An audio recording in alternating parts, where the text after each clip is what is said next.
titikman natin mamaya. Okay?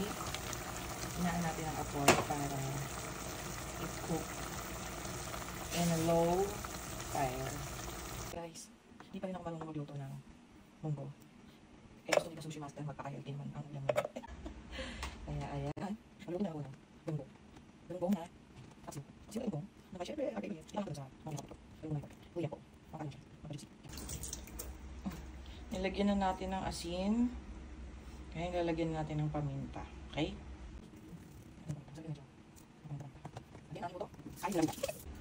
Lagyan na natin ng suka.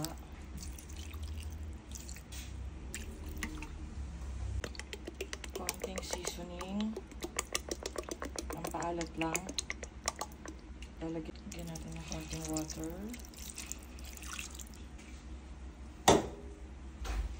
Yes, paksiw. You want to be healthy, di ba? Okay, konti lang mahal. Enough lang to. Tama na. Okay, you buy okra, talong. Gugulatin natin si Ka-Sushi Master.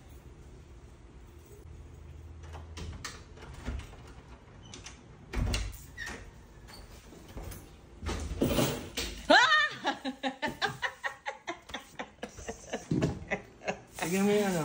Okay, my love. So, dito na, dumating na. Namili si Ka-Sushi Master ng gulay. Ilalagay na natin sa ating paksiw. Okay. Ayan ang mga gulay. Ating hihiwain ang talong. Okay. Atin yung mga talong at okra. Ko alam kung nilalagay na balagat yan. Guys, tignan na natin ang ating niluluto. Oh, yung bango! Matutuwa ang aking asawa nito. Hindi ko alam kung dapat ba nilagay ko na tong okra o mamaya pa. Basta nalagay ko na siya. Ayan, so everything is boiling.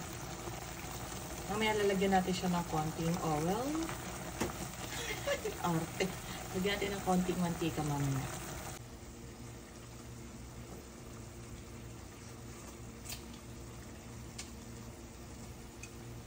How's the taste? Want more, ano pa? Salt? Pepper? Salt. Salt? Okay. Ang pepper. Good. Oh, lalagyan ko sana ng gata na sira. Sayang. Wow! Ito na.